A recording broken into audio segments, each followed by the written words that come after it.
Hello, नमस्कार, good evening. एक बार फिर से स्वागत है आप सभी का जीएस फाउंडेशन यूट्यूब चैनल पर। दोस्तों, ये मेरा नया चैनल है और आपके सपोर्ट की हमें काफ़ी ज़रूरत है। चूँकि मैं आपके लिए लगातार अच्छे और रिच कंटेंट लाने का प्रयास कर रहा हूँ, इसलिए रिक्वेस्ट है कि चैनल को सब्सक्राइब ज़रूर कर लीजिएगा। और हाँ दोस्तों, याद रखिएगा इस चैनल पर आपको रोटेशन वाइज वीडियो उपलब्ध कराई जा रही है, जो history, geography, polity, economics, science और सामान्य ज्ञान से संबंधित होती हैं।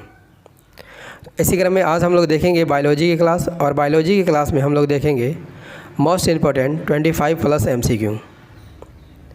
तो दोस्तों, यदि आप SSC, railway, state PSC, CDS, NDA, UPSC, SI या फिर किसी भी कम्पिटिटिव एग्ज़ाम की तैयारी कर रहे हैं तो इस वीडियो को बिना स्किप किए हुए पूरा देखिएगा, क्योंकि मैंने इस वीडियो में उन्हीं प्रश्नों को लिया है जो परीक्षा में बार बार पूछे जाते हैं।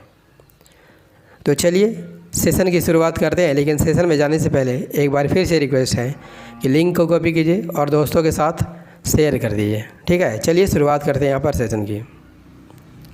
सेशन का पहला सवाल, थायराइड ग्रंथि के सामान्य कामकाज के लिए आयोडीन युक्त आहार का सेवन आवश्यक है। निम्नलिखित में से कौन आयोडीन से समृद्ध माना जाता है? सेंधा नमक, समुद्री नमक, डेयरी उत्पाद। सही आंसर हो जाएगा ऑप्शन डी 1, 2, 3, यानी सेंधा नमक, समुद्री नमक, डेयरी उत्पाद, ये सभी आयोडीन से भरपूर होते हैं। ठीक है, अगला सवाल,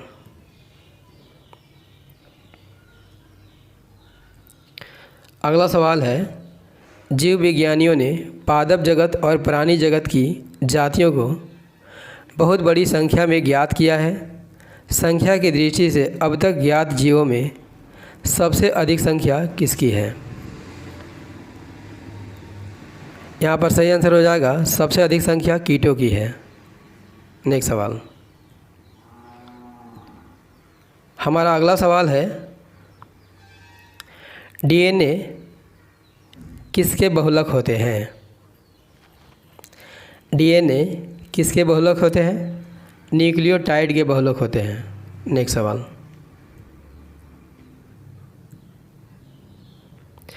मक्का के भुट्टे में लंबे रेशमी बाल होते हैं, ये किसमें सहायक होते हैं? सही आंसर हो जाएगा ऑप्शन बी,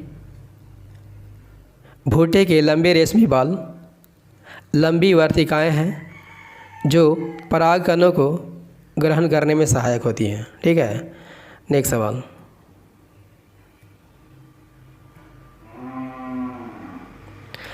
प्रकाश संश्लेषण के द्वारा कार्बन का अधिकांश स्थिरीकरण कहाँ पर होता है?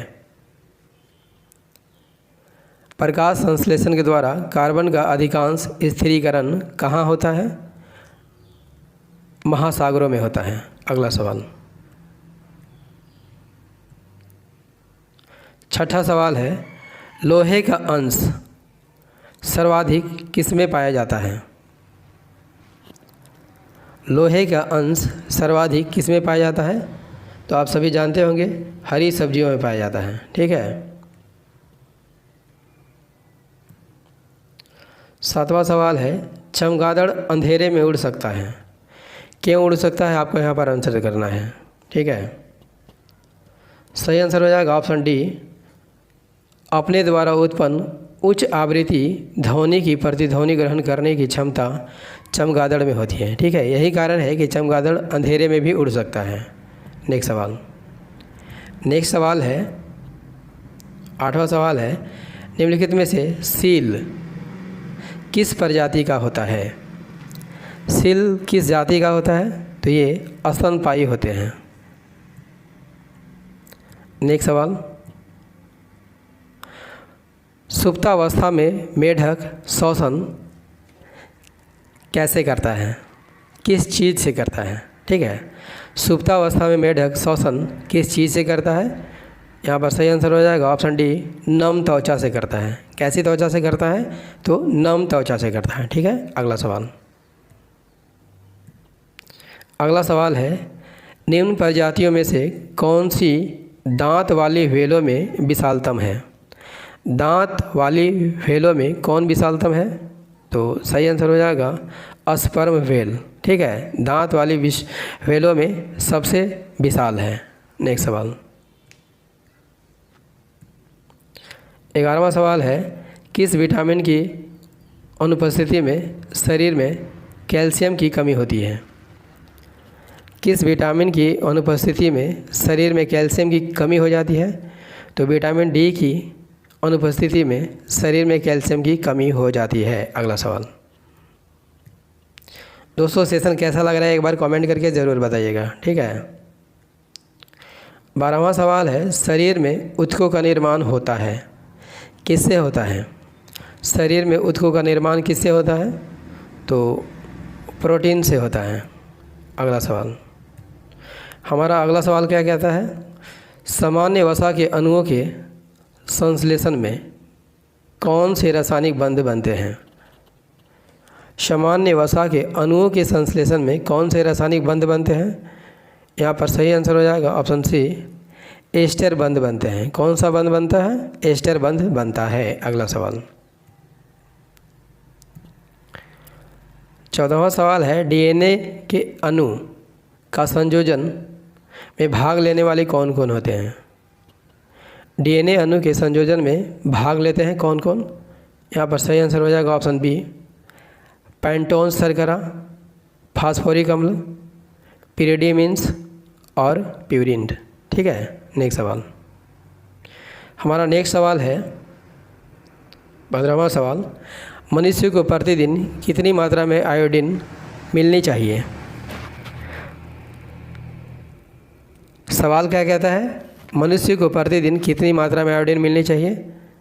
यहाँ पर सही आंसर हो जाएगा प्रतिदिन 80 ग्राम आयोडीन प्रत्येक मनुष्य को प्रतिदिन ज़रूरत होती है। ठीक है, नेक्स्ट सवाल, ट्रिप्सिन बदलता है प्रोटीन्स को पेप्टोन्स में, वसाओं को वसी अम्ल में, सुक्रोज को ग्लूकोज एवं फ्रुक्टोज में, ग्लाइकोजन को माल्टोज में। ट्रिप्सिन बदलता है, यहाँ पर सही आंसर हो जाएगा ऑप्शन ए, प्रोटीन को पेप्टोन्स में बदलता है। ठीक है दोस्तों, सेशन कैसा लग रहा है एक बार कमेंट करके ज़रूर बताइएगा।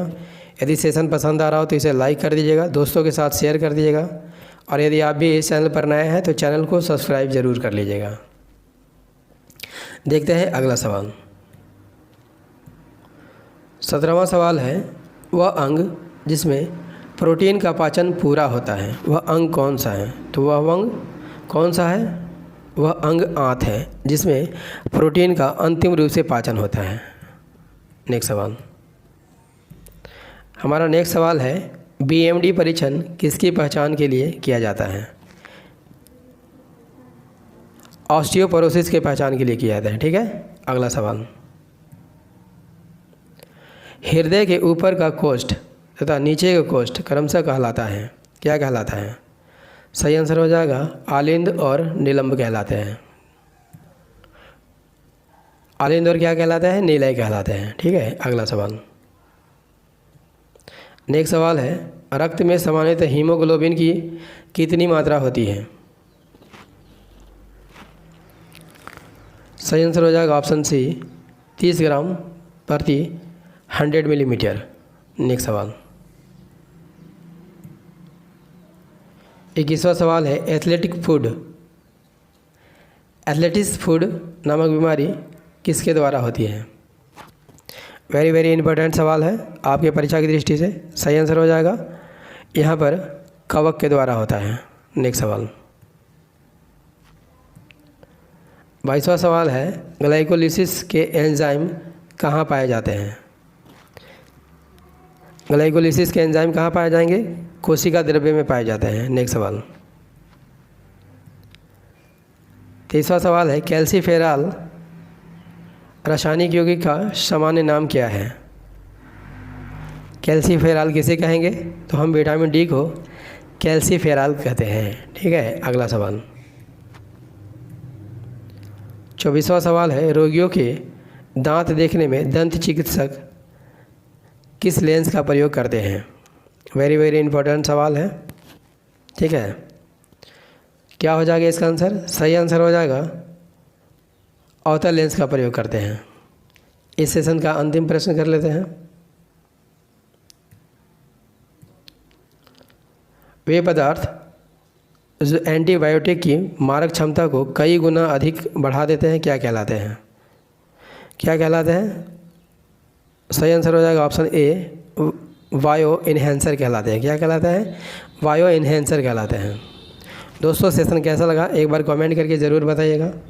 यदि सेशन पसंद आया हो इसे लाइक कर दीजिएगा, दोस्तों के साथ शेयर कर दीजिएगा, और यदि आप भी इस चैनल पर नए हैं चैनल को सब्सक्राइब कर लीजिएगा, बेल आइकन को प्रेस ज़रूर कर लीजिएगा, तभी मेरी आने वाली हर वीडियो का नोटिफिकेशन आपको सही समय पर मिल सकेगा। दोस्तों याद रखिएगा मेरी वीडियो रात को 8 बजे आती है। कितने बजे आती है? रात को 8 बजे आती है, तो इसे रोज़ देखना मत भूलिएगा। मिलते हैं अगले सेशन में। जय हिंद, धन्यवाद।